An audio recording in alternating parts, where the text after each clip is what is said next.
Awesome. Welcome to another episode of Breaking the Glass Ceiling. I am super excited to have my guest, Adam House Sr. here today. So, if you guys don't know, Adam is a serial entrepreneur with a diverse background as a senior executive, professional basketball player, and team co owner. In his 25-year career, he's achieved a lot of success, but now focuses on making a difference in people's lives.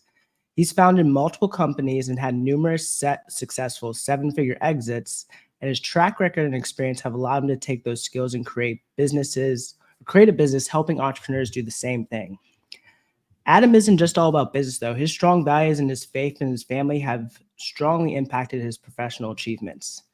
As a business advisor, he works with his clients on taking on daily business challenges from managing operations, sales to navigating unpredictable situations, and his coaching philosophy emphasizes the importance of avoiding shortcuts and giving them the blueprints of a strong foundation. Welcome to the show, Adam.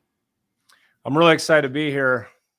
I actually sound really good as an introduction, but it was a lot of failure that got me to that success. So I'm sure, man. I'm sure. And that's actually something, I'm interested in diving into, actually right off the bat. So I found that, the story of many entrepreneurs usually isn't, a straight path. It's usually filled with a lot of ups and downs, a lot of challenges. So I'm curious of how did you get to where you are today running this business that helps other entrepreneurs grow and scale? And what were some of the early struggles you may have had to overcome before you started this business?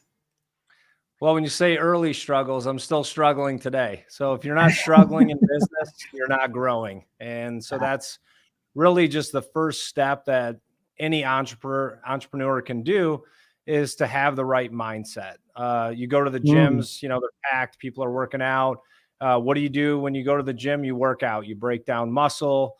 Your muscles are failing over and over again. And what does it do? It results in growth. And so really the encouragement to anyone in business, anyone in life is just having that struggle is actually when you're growing. So wherever there is struggle, there's opportunity for you to grow in your business and personal life. But your question about early on. So when I was in high school, I had the honor of being an intern for Dan Gilbert. He was the owner of, he is the owner of the Cleveland Cavaliers and founder of Rocket Mortgage. But at the time, it was a small company, maybe 30 or 40 employees. But I was in that hotbed of watching someone build a company, cast vision, test, fail, learn, grow, repeat. And I just got obsessed with business and, having a sports background, I parallel business and sports kind of, you've got a team, you've got competition, you're trying to win. That really, just resonated with me, and it was my lifelong passion. I love that. I love that, man. And, I believe that sports can be, such an awesome teacher in life in general and also in business as well, too. So, before we kind of, dive into a lot of aspects of your business and your journey there and how you help people, how did the culture and the game of basketball prepare you for life as an entrepreneur? Well, like you just said, I mean, the culture of any sport, whether, it's basketball, hockey, football,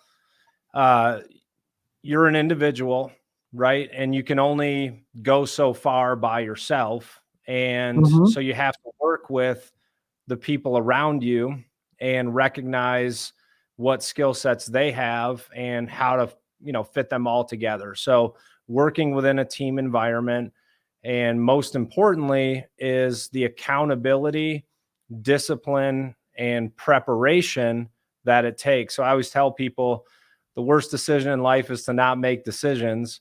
And the second is, you have to decide to start. That's the first thing. Just get in the game. And then second, the more decisions you make practicing, the better you're going to be in the performance. I love that.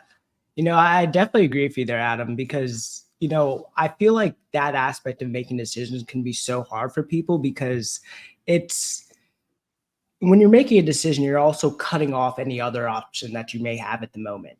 And a lot of times people get very anxious about, man, like if I'm going to go down this route, that means I'm eliminating all these other objectives. But like you're never going to be successful unless you actually pick and choose something and decide to, do your best at that. And then that doing that thing oftentimes leads to more opportunities or lessons that you're going to take to that next venture down the road.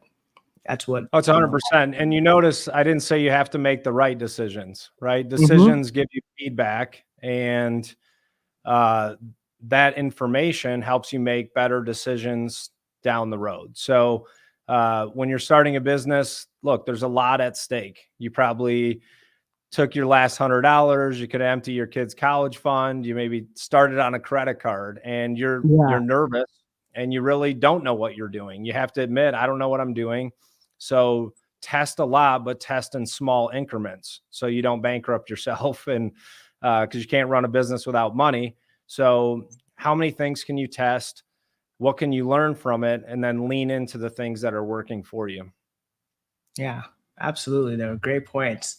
So you had a lot of different ventures and founded and co-founded quite a few different companies before you started your current company. So I've realized that there's oftentimes like great lessons that we learn before we make a shift in our lives, like starting a new business venture. So, what was maybe a lesson or a turning point for you that this made you decide to start going into a business where you're doing executive coaching, helping other businesses grow? Well, there were a couple questions there. So, one of my biggest learnings was my third company was a healthcare analytics business, and my first two Hmm. businesses had a very short sales cycle. So it was talk to a prospect, close a deal, money in the bank, right? And Hmm. if you've ever done business in healthcare or government, well, the sales cycle could be anywhere from 12 to 18 months. And I had just come out of selling my technology company. So I was like, oh, great, let's build a team. And I underestimated the sales cycle, thinking it Mm. would be 3 to 6 months. And it was actually 12 to 15 months. And we had a team of 8 to 10 engineers. So imagine we're burning 100 grand a month, and it's coming out of my pocket. And I'm Yeah, thinking it's yeah. going to be a 3 to 6 month sales cycle, but it's really 12 to 15. So just some wisdom there, like understanding who your client is, what their needs are, what your competitive advantage is, and how long it's going to take to convert that prospect into a client. And Mm. your second question, just breaking those down, uh, what I'm doing now. So I've started, as I mentioned, or you said, 5 different companies, 3 with multi-million-dollar exits. I want to inspire other entrepreneurs and now really believe I'm doing what God created me to do, which was to help other entrepreneurs on that journey, because there is a way for you to create a shortcut, so to speak, in those struggles. You find someone that's where you want to go, learn how they got there, and then you can use those learnings to accelerate the growth in your business. So I've always said and believe, and it's actually not my statement, it's in the Bible, but wisdom is found in the counsel of many. So surround yourself with, smart people that care about you as an entrepreneur, and you're working in the business. Let them give you input on the business. Mm. Wow, those are some really great points there. And I'm definitely looking forward to diving into some of the specific things that you do.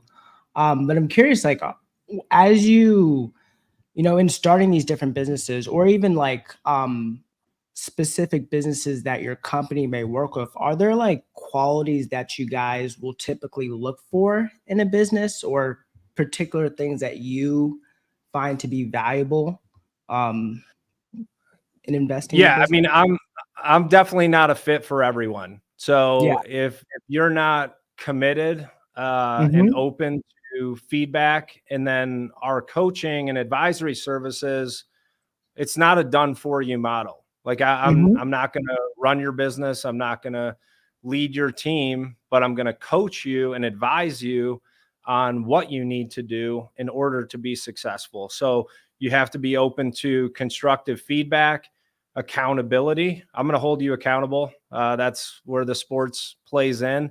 You need to be disciplined, focused, and committed to the process that we're going to take you through, and it will lead to a successful outcome. But again, it first starts with the entrepreneur.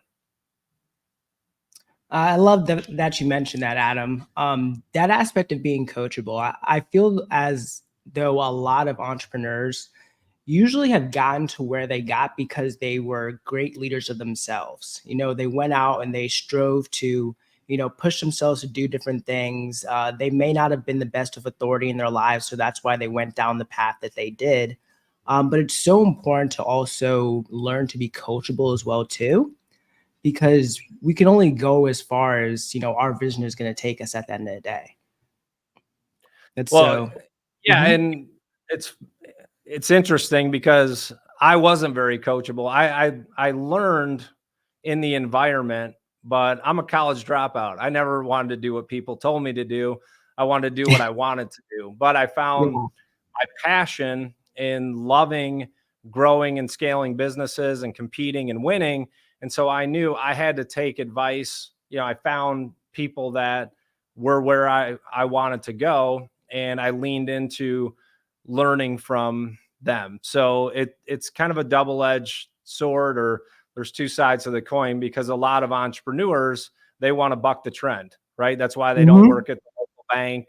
No offense to anyone that works at a bank, but starting your business, like you want to go against the trend. You want to Yeah. disrupt an industry. You want to solve a problem that no one else is solving, or in a different way. So you kind of have that rebel in you. It's how do you harness it, and it's definitely much easier to tame the lion, than to make a lamb a predator. So I'm Mhm. very good at helping harness that, looking at what their strengths are, and then identifying areas they can grow, and that's what leads to the successful results.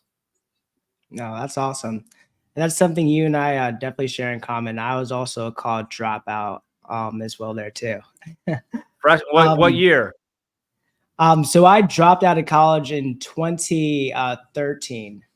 Okay. I graduated high school, went to community college for a little bit, then went to a local college here, VCU.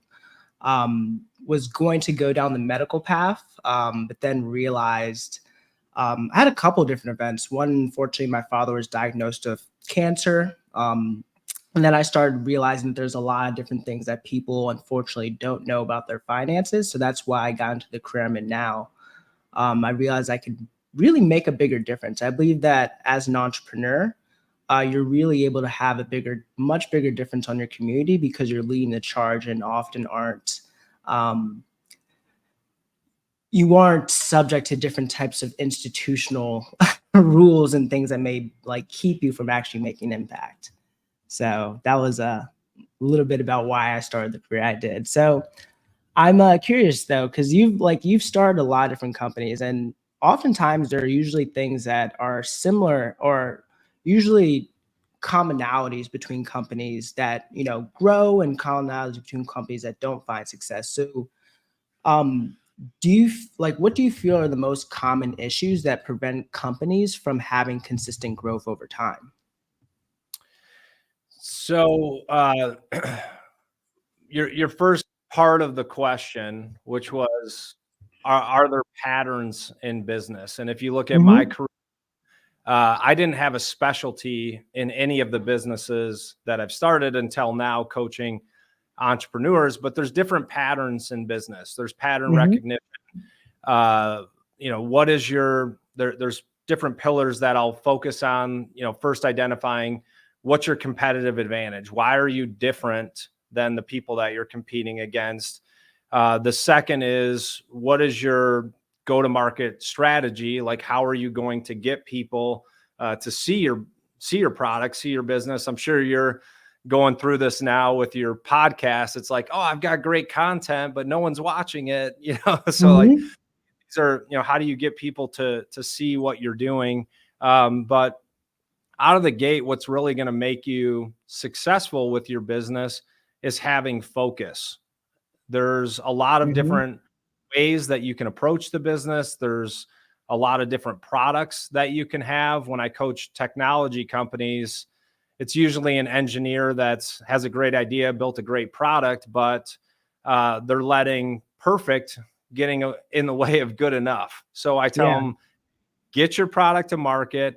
Your best feedback is going to come from your customers. Get a couple beta Mhm. customers using it, and that's how you develop your roadmap for features in the future that you're going to develop and add. So it gets that buy-in, gets the feedback, but you got to have that focus of what you're trying to do early on, and then you can expand and grow over time.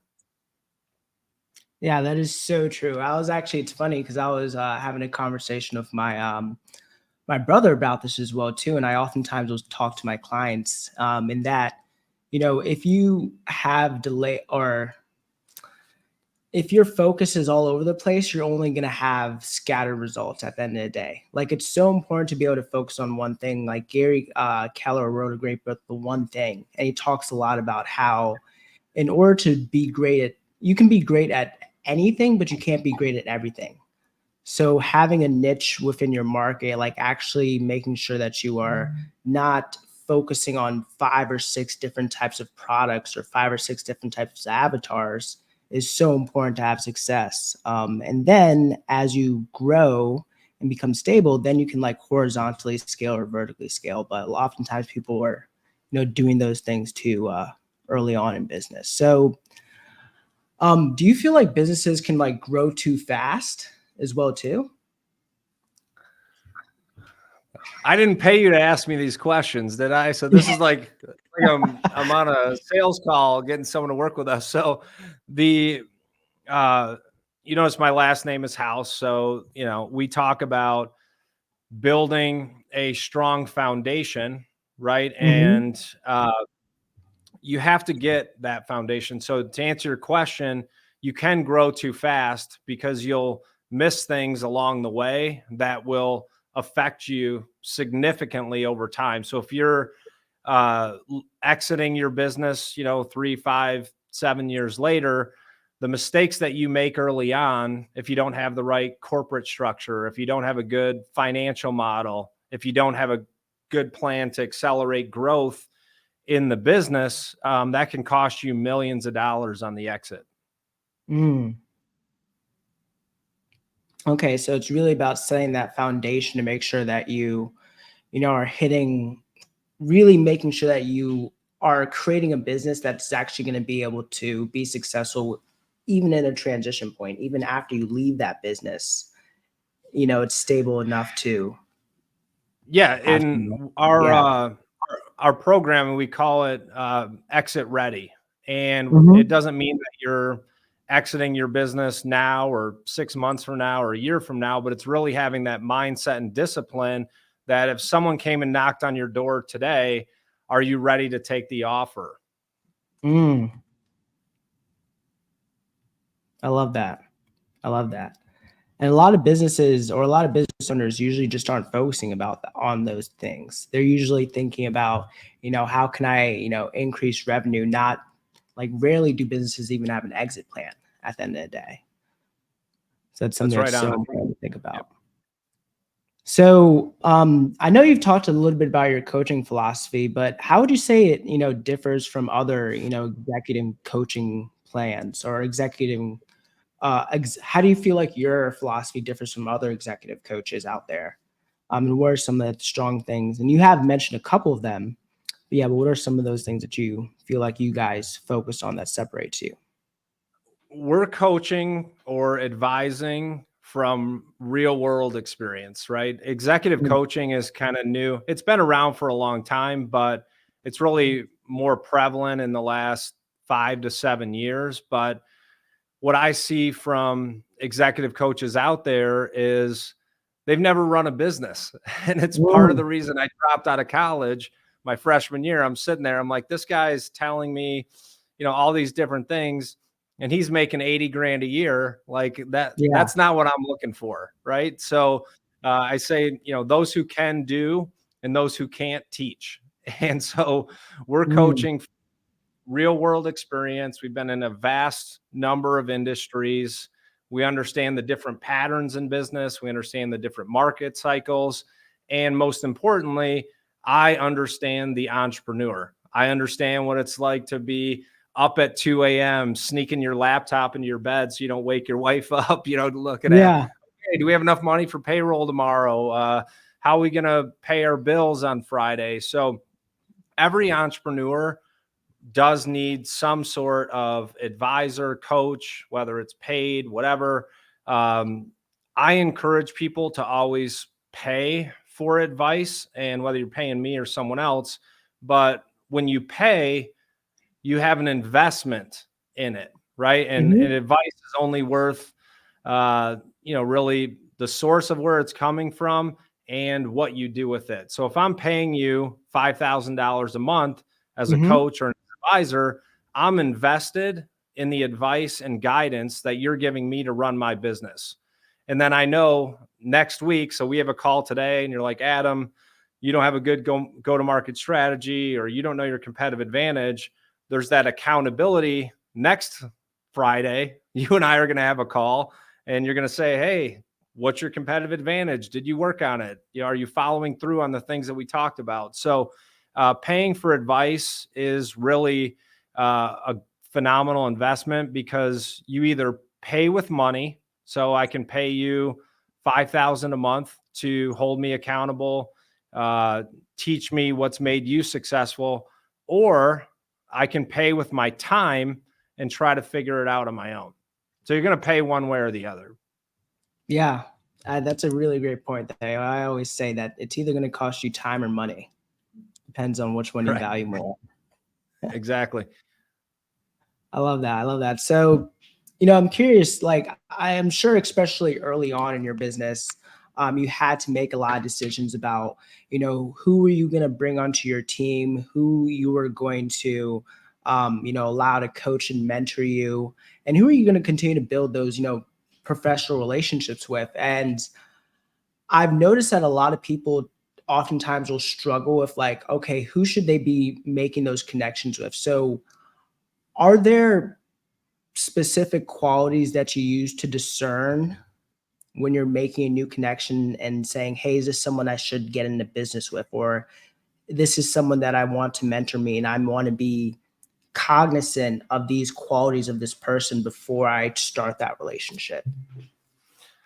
Well, there's two questions there. So advice, again, I'm a show me the money guy, right? So Yeah. like, I don't want you to tell me what you've done. I want to see what you've done. So I find Mhm. someone that has a track record, and it's not just about success. There's a lot of successful people out there in terms of finances or fame that's not my goal, right? So you got to Mhm. determine, what is the Adam House or whatever business that you want? What does that look like 5 years from now?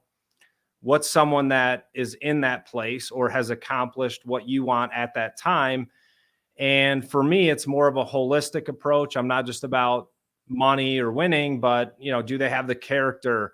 What's their family like? What are their relationships like? Because at the end of the day, no matter how much money you make or how successful you are, we're all going to be forgotten at some point. And Mhm. so, or if it's about money, your kids are going to spend it, their kids are going to spend it, someone's going to spend it at some point. And so I'm focused on my legacy, which is impacting and empowering other people, right? So that's really what I focus on from a mentor standpoint. And the second part of your question was, how do you build a team? And it first starts with you as the entrepreneur. You mentioned it earlier, which was really good insight, is the way you lead other people, you have to start with leading yourself. And so my Mhm. team knows I'm disciplined, I'm up in the morning, I'm focused, I'm bought in, I'm all in what I'm doing, and I'm finding like-minded people that see where we want to go, and they're willing to make some sacrifices early on, maybe some weekend work or text late at night, but they're bought into the people that we're serving. And that's where sports came in for me in business was how do you work within a team environment? What team, what players do you want on your team? We've seen this in sports for, the last 20 years. They try to build these dream teams, right? Putting all these top players together, and it doesn't always work out the first year. You look at the Miami Heat, they brought in LeBron James and Chris Bosh. Well, they didn't win a championship their first year. They should have, Mm. but they didn't, because you have to figure out how to work in that team environment and get the most out of each other. And then obviously the success came after that. Yeah, absolutely. Man, those are so many great points there, Adam. And I really appreciate you also, talking about character as well, too, because I believe that's something that oftentimes can be overlooked. There are 3 C's that I typically tell people to pay attention to whenever they're going out and making a business connection or any other type of connection. And that's, character, commitment, and competency.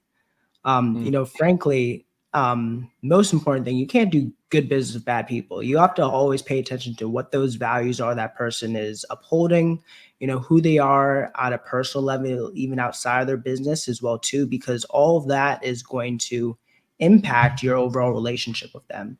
And then commitment, like how committed are they to that mission that you guys are taking on? If they're, you know, only there when they're available, if they're not there for you, when you truly need them, then that may not be the right person for you, even if they're extremely good at what they do. And then the competency is obviously important as well, too, because they have to be able to, complete the job there. So you mentioned, within building a team, I want to switch gears here a little bit. You mentioned with building a team, you want to make sure people are bought in. Um, that's oftentimes can be easier said than done. So, as a leader, how do you get people to buy into that dream or that vision that you have? Another great question. This is one of the best podcasts I've been on, because it's just like you're spoon feeding me perfect questions. So, uh, early on in my leadership style, I was, more top down leadership, right? Which Mhm. is, this is my plan. This is where we're going. This is how you're going to do it. And you can do that and still have success. We had a ton of success, great market, great timing, super cash heavy business. So we had a lot of success, right? But what I realized is my team was not as, they were bought in maybe because of the success and the money, but were they really bought into where we were going and me as a leader? And when you have that philosophy top down, you're going to burn out, and you're going to burn out other people. And so what I learned after my first business was the power of delegating, right? Recognizing the skills that I have that only I can do. And then looking Mm. at my team and seeing what skills they have that I may not be very good at. I don't have to be good at everything. I have to be good at the things that only I can do. And so I leaned into those, delegated, and then I kind of flipped the script and started doing what I call bottom up buy in, right? So you Mm. meet with Mhm. the team and you look at your plan for the year or vision that you're casting, and you get them to contribute and get their ideas. And what you'll find is a lot of their ideas are the things that you would have said, but they take a sense of ownership when it's their, Mhm. right? So this is their idea, they're bought in, then you get their buy-in, and you can get a lot more success. It's less pressure on you as the leader, and they're more bought into where the business is going. I love that. And it's a difference between, deductive reasoning and inductive reasoning. When you tell someone something they should be doing, or you give them an idea and they don't actually take ownership of that idea, when some struggle comes up, it's going to be harder for them to continue to push forward. But when they've taken ownership of that idea or ownership of that vision in part, like they're going to be just that much more committed to that success of whatever you guys are doing. So I think that's such an important piece right there, like making sure that, you know, you are, especially if you're building a company and building a team, that everyone that you're working with, you're helping to make sure that they feel that they are contributors, and whatever you're doing or the vision that you have is also aligning with their values as well there too. So Well, you really must great have gone point. to college a year longer than me because I use different words, but deductive reasoning, inductive reasoning sounds much more professional. I just I'd like to read a lot. There So I'm you sure you do as well too. So I noticed for myself that, like, on my journey from, and you answered part of this question, but I kind of want to be a little more direct here. But I noticed on my journey, from being a high performer, or from going from a high performer to a leader, isn't as like simple as just like changing your title. There are oftentimes a lot of new skills that you need to learn in going through that transition. So, but there's also a lot of struggles that I feel that a lot of high performers have um, when they step into a leadership position. So the first part of the question is, why do you feel like high performers may struggle a lot from going from doing their own thing to then leading a team? And the second part of that question is going to be, what are the skills they should be focusing on in that new leadership position they have? Well, when you start a business as an entrepreneur, you're the only one. And so you give yourself Mhm. the CEO title. But just Yeah. because you're an entrepreneur doesn't mean you're a CEO. And so this is another area that we advise on is you have to lead in different ways at different times in the business. So Mm. as the entrepreneur, you're wearing a lot of hats, your sales, your marketing, your accounting, you're taking out the trash. But as the team starts to grow, you have to start to lead in a different way to increase the capacity of the business. And it's just continually recognizing what you're good at and leaning into those, and then allowing the space and delegating for other people to do what they do very well. And I have a hard time still this day staying out of, hey, did we post on Instagram? Hey, why didn't we do that? So it's just part of the innate nature of an entrepreneur. Like, you want things done, you think about them, you want them done immediately, and sometimes you're disrupting workflows of your team. I know my video guys here laughing because I do it to them every day. But it's just really recognizing the season that the business is in, and what type of leadership skills that the business needs at that time. But I kind of have these arbitrary buckets. It doesn't apply to everybody, but 0 to 1 million, you're scrappy, you're grinding as an entrepreneur, you're just making things happen, figuring it out. 1 to 5 million, you may add an executive, kind of a Hmm. operations guy, where you can still cast vision for the business, you can make the product better, you can help sell. And then getting someone to help build that foundation, someone operational, whether it's a fractional COO, because you probably can't afford a real operations person or experienced operation person at that time. Then 5 to 10 million, you may add like a VP of sales. And then 10 to 25 million, you start to build out that executive team. So the questions you ask yourself are, what am I good at? What season is the business in? What can I afford to delegate to other people? And then continue to grow your vision and get to the next level. And I forgot the second part of your question. So Yeah. So yeah, the second part of it was, what are those skills that you feel that those high performers should be working on to transition from being a high performer into an exceptional leader? well, some of them will never make that transition, right? Mm. You look at some really high performing athletes. Michael Jordan would be a horrible basketball coach because Yeah. expectations that high performers have of themselves, no one else can live up to, right? Could Mm. you train like Kobe Bryant? could you train like Michael Jordan? Are you willing to make the sacrifices that high performer made? And that's why Michael Jordan was frustrated with his team, with the Charlotte team all the time, is they could never live up to his expectations, the way he performed and trained and prepared. So some high performers just can't make that transition. The way to buffer that is building a team around you, having your go-to guy that you're putting pressure on that can handle it, and then he's distributing it to the team in a way that they can actually feel good about the accomplishments that they are having. Mm. Wow, a lot of really great points there.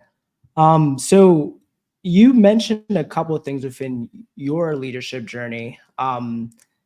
So what was the biggest challenge that you feel like you had to face in becoming the leader that you are today? How long's the podcast? Oh, So, I, as long as it takes. Now, yeah, there's so many challenges. No one has it yeah, figured out. You just yeah, have it not figured out a little bit less every day. And mm, then there's times you realize that you've never had it figured out. So it's just yeah, you're signing up to start a business. You're signing up to compete. You're going to have competition. You're going to have customers that are unhappy. You have to embrace being comfortable, being uncomfortable. Like, this is yeah. what you signed up for. And that's what I was talking about earlier. It's that mindset flip. And so every time I feel like I'm struggling, I just say, this is a growth opportunity. And Hmm. to the degree of the struggle, that is going to be the degree of fulfillment that you have when you accomplish it. So the harder things are, the more difficult it is. When you achieve it, you're going to feel that much satisfaction. So it's really just boils down to the mindset. But in terms of specific challenges, I mean, there's been millions of them Yeah, over the yeah, last 25 years. absolutely. I've had times where we were waiting on a client to wire in money just to make payroll. Like, we had a deal brewing, and then I had a team of 10 engineers, and we had no money in the bank, and payroll was due Friday, and they were supposed to wire the money Thursday. It didn't come in. Finally, Friday morning, it came in, and we made payroll at noon. So I can promise you I did not sleep that night, but there's going to be challenges. They're going to be unlimited, but that's what makes it fun. That's what gives you the passion and the buy-in to be an entrepreneur. Yeah. No, I love that. And you're absolutely right, Adam. Like, just like as in life, like, you never stop growing. Like, we're always going to face new challenges. And I believe that, after we conquer another challenge and get to another level, that next level is just going to present other things that we have to go through and overcome. And, I often say that entrepreneurship is one of the greatest personal growth journeys because, if you haven't looked yourself in the mirror before, when you start a business, you're going to be forced to, see, your strengths and your weaknesses. And if you don't overcome those, then the business simply just won't grow and be successful there. Oh, it's a great point. And what I've learned uh, over time, that the worst times, or what you think are the worst times in your business, are actually the best. Like, you look back Mm. and you see the times you were struggling and the sleepless nights, and uh, yes, they were difficult. Yes, it was challenging. Yes, you wanted to quit, but you had no choice because you went all in on this business. But really, the outcome, I've sold businesses for millions of dollars. Like, after you get that paycheck, it's kind of like, well, now what? Right? Yeah. Your identity's wrapped up in that business. So I find more joy in the journey, as opposed to the actual destination or outcome. Yeah. Yeah. I definitely agree with you. That's something that I realized that I'm actually happier in the pursuit of things, and not achieving that thing. And I believe, early on in your career, oftentimes people can get too attached to getting to a certain place, or I call it having a finite goal. Like, if I'm sure you're familiar with Simon Sinek, he talks about having an infinite goal, having something that's almost unachievable to keep yourself going, because it's really going to be a constant pursuit that you have in your life when you're looking to achieve great things. So I'm Yeah, you curious. mentioned Mhm. you mentioned Simon Sinek. So he does have some good content, but he's Yeah. also, his whole like find your why thing, like it has a generation sitting around in their basements playing Xbox, like trying to find their why. Like I've built my success on why not. Like, why Yeah. not start a business with $200? Why not Yeah. start a healthcare technology company with no experience? Why not start a mobile technology company Hmm. with no experience? So for me, it's you got to get in the game, you got to play, and your passion should be really what you're accomplishing and how Hmm. you're impacting other people. And if you Yeah. can do those two things, then you're going to have a great life. Yeah, you're absolutely, I'm so glad you brought that up, Adam.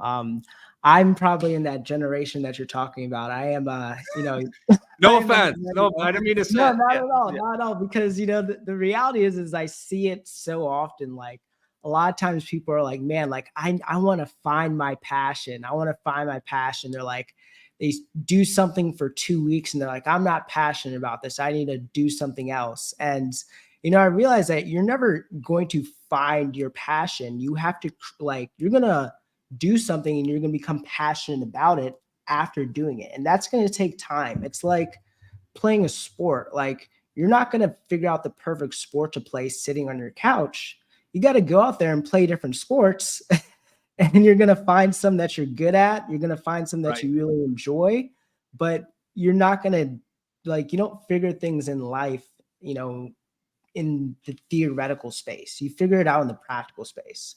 And I think a lot of times people get stuck in theory, like, oh, I'm going to analyze all these strengths and weaknesses, do all these different things, but they never get to the point of starting, not realizing that that's what's keeping them from, you know, creating that passion or getting to the next level with whatever they're doing. So, Well, yeah, there no is a shame. time that I agree with you. there there is a time that they can intersect, and it's taken me 25 years for it to Hmm. happen. And so now, like, I am able to monetize my passion because I've done it for 25 years. I've been an entrepreneur. So I'm passionate about helping other entrepreneurs start a business, helping them grow the business, how to help them, giving them the blueprints to have a successful business and a high, exit for a high multiple. But it took me 25 years to get there. So you can't start with your Yeah. passion, being able to monetize your passion, or very rarely.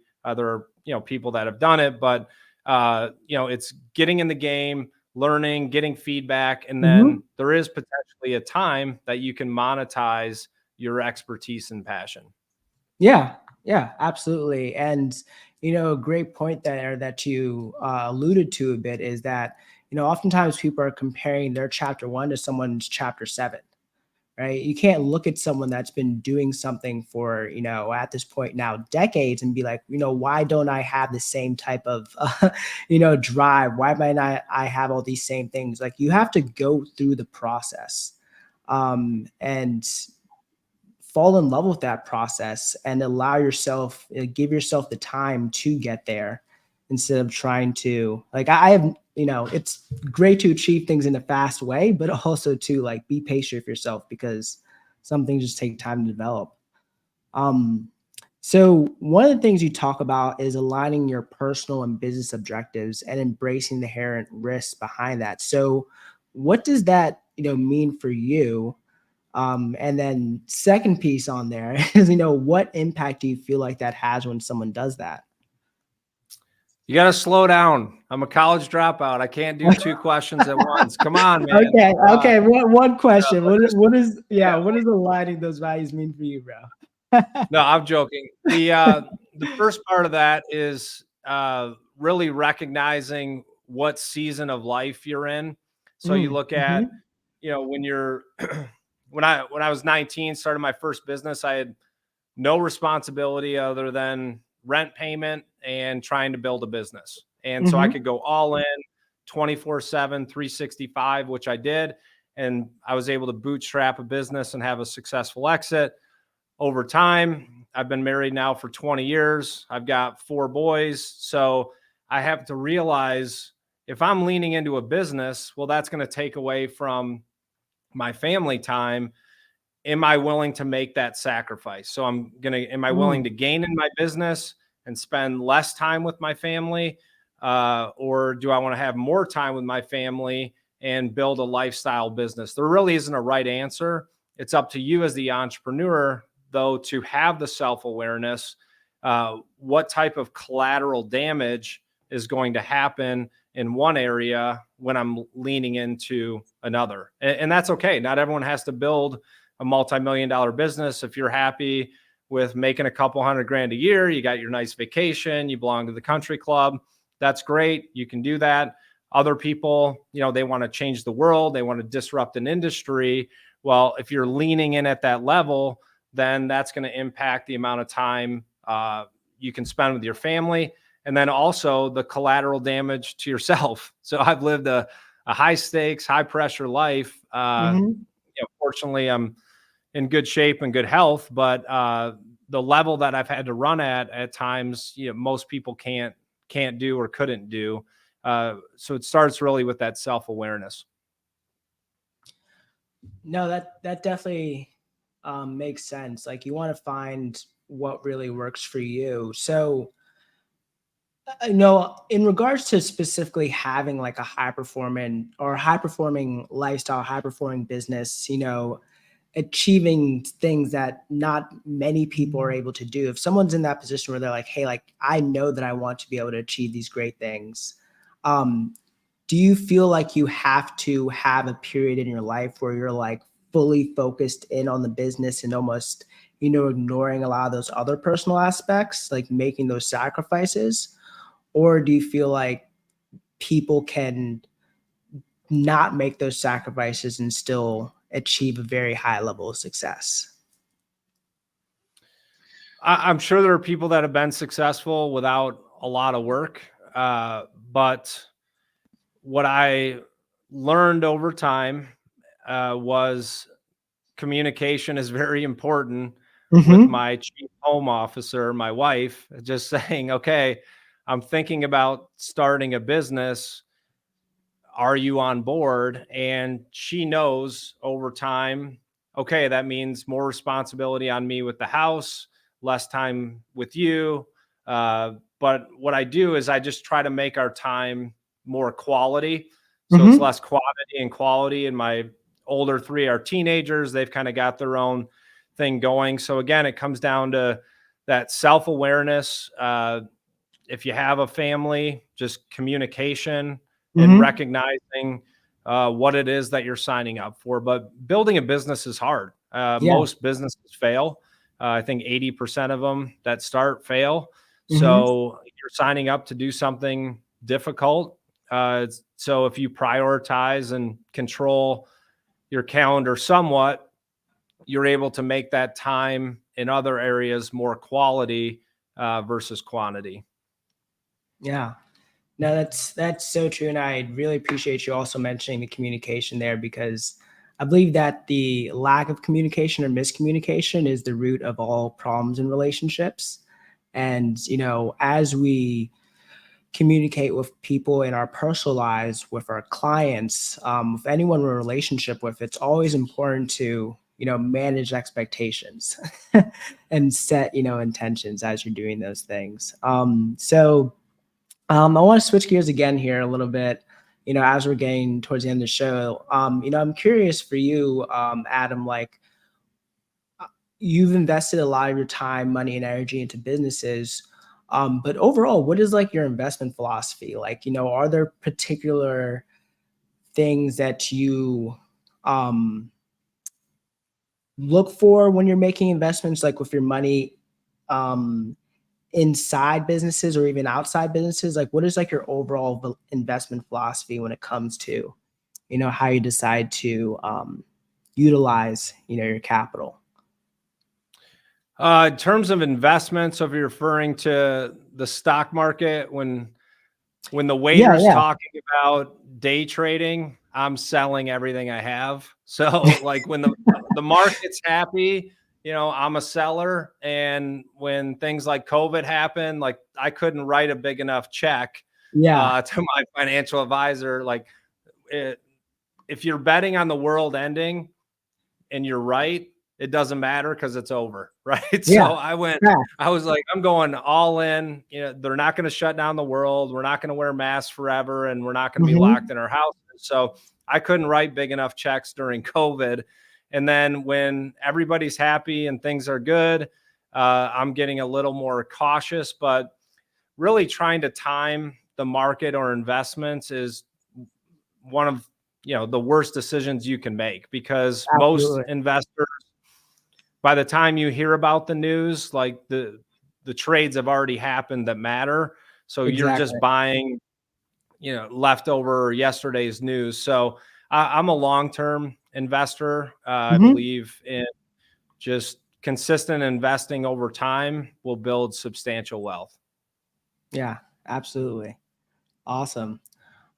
So, I'm sure you've had a lot of, or you've had a lot of success, Adam, and I'm sure you'll continue to accomplish a lot of great things. But, I know that things for you go even deeper than, your time here. So I'm curious, like, what legacy means to you, and what type of legacy you'd love to leave after you're gone. Uh, Legacy is very important for me. Being transparent.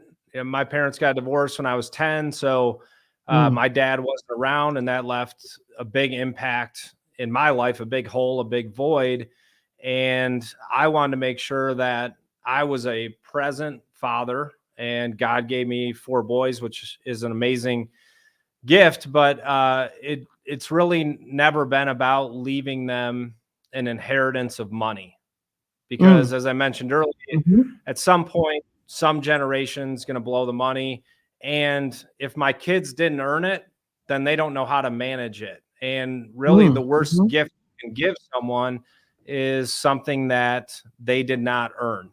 And so, uh, we still have a nice house and all those things, but my goal is definitely not to leave my kids hundreds of millions of dollars.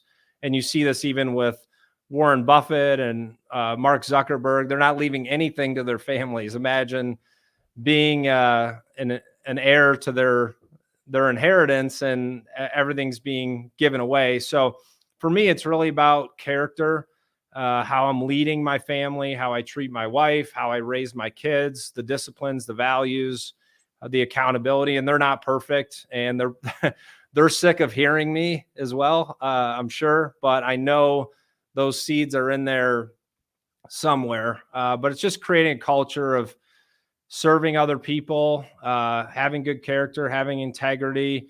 And then we also like to compete and win at everything Yeah, we do. So it's really a tough balance. yeah. No, I appreciate that because, legacy is not always monetary, and you can, leave great values to the people around you and leave almost a way of living life, a philosophy behind that. So I love that. Are there any questions that you haven't been asked before that you'd like to answer? That's one of them. I've never been asked that before. I don't have any off the top of my head. No. Well, maybe I have to say that for another episode now. Awesome. So what gets you up every day? I'm curious because you obviously, there's there's a fire behind you. There's something that, gets you up every single day, that keeps you going, that, has allowed you to do what you've done in the past, found these companies, create this now venture that's helping other companies build and get to a point of where they're able to exit. So what gets you up every day right now? I think it's just the competition. I love Mhm. the hunt. It's about the hunt. And how am I gonna beat my competition? How am I better than the other businesses around me? So I'm just passionate about winning and competing, And my Yeah. mom always used to say, you can rest when you're dead. So I've just always adopted that philosophy of trying to push whatever barriers I can and try to overcome them. I love that. I love that. So I'm sure that your kids probably hear it a lot, so I'm gonna ask them to forgive me for asking. But I always, Don't as worry, we they don't follow me on social media. They all blocked me. what? So yeah, I just kidding. So yeah, I always like to, understand, ask, like, at the end of our show, let's imagine that you're coming to the, end of your life at this point. What are three lessons or pieces of advice that you would love to leave, your kids with, as you leave this next life and progress on to the, next piece of existence chapter, wherever that is? Man, I'm sad now. I was all excited this morning. Now we're talking about me dying. So hopefully that doesn't happen. I still got to build this business. There's entrepreneurs out there that need to hear from me. I'm not dying today, I hope. Well, if The you do, they first have thing, this podcast. yes, but yeah, we got to get this podcast out first. Maybe this is my closing video. Uh, the first thing would be understanding that fear and faith are both belief systems, and they're both Mhm. something you can't see. So you have a choice. I'm either going to approach whatever I'm doing with faith, or I'm going to approach it with fear. And your mind is really the only thing in your life that you can control. You can't control your health.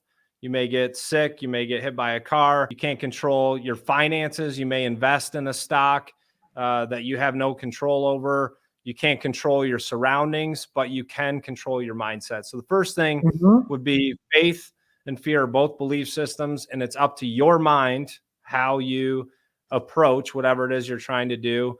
The second would be without fear, there is no opportunity, right? Yeah. Faith and fear, they coexist. If there wasn't an opportunity, then there wouldn't be an opportunity to be afraid. You wouldn't have that fear type mindset.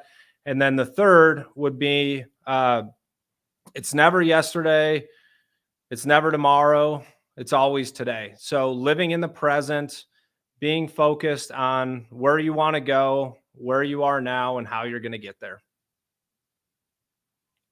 I love that. I love that. Awesome. So, Adam, I'm sure you know that most people that achieve great things, also set, amazing, great goals as well too. Even when they feel like those goals may be unreachable, they go for it anyway. So, at this moment, are there any glass ceilings that you're in the process of trying to break right now? Uh, Glass ceilings I'm trying to break. I really want to change the world. I want to change entrepreneurs' mindsets and really enjoying the journey. And I know everyone talks about that, enjoy the process, not the outcome, but it really does apply to every area of life. We've all Mhm. wanted a new car, and you go buy the new car, and then it's like, well, you see someone else like, well, why didn't I get that car? Like it's Yeah. never what you have is never what you thought it would be. And so the Mm. more you can embrace the process, the more enjoyment that you'll have in doing it.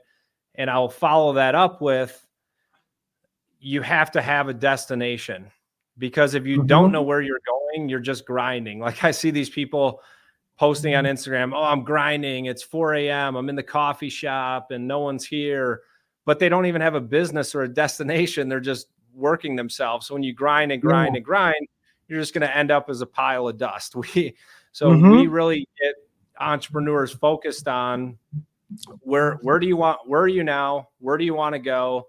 And how are you going to get there? So having a destination and enjoying the process.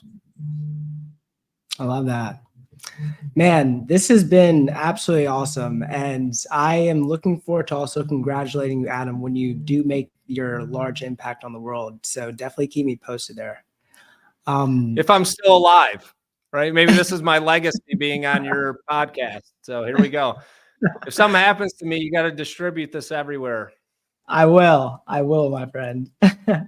Man, so it's been absolutely awesome having you on the show, Adam. Really appreciate you coming on and, sharing the knowledge from an experience that you've had in your life as well too. And I'm sure that, people that are going to be tuning into this are going to want to connect with you, going to want to, see how they can potentially maybe even work with you to help them, grow and scale their businesses. So what are the best ways to, reach out and connect with you?